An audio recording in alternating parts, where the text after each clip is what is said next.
Sarah Carlson, two new bills are headed to Governor Tony Evers' desk, both addressing funding and staffing issues for Wisconsin's EMS providers. Armand Rahman has more on how the bills aim to help the industry facing some tough challenges here in Wisconsin. Armand. Eric, Sarah, the two bills aim to use $7 million set aside in the state budget to make recruitment, training and response, and funding easier for both rural and urban EMS providers statewide.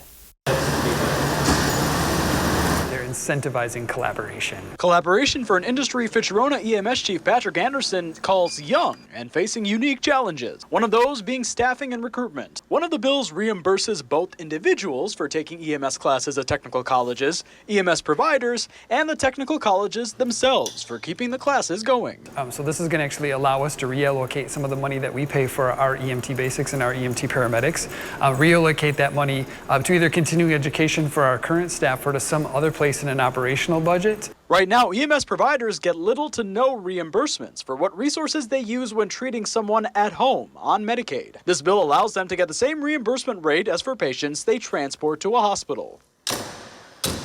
But that's going to help out a really kind of a special population that'll allow us to benefit people, to treat them and give them instructions and leave them at home. But the biggest part of the bill for Anderson's department, the municipalities under Fitch-Rona can now remove EMS funding from their expenditure restraints, allowing them to use money against the tax levy to pay for both a new librarian and a new fireman, for example.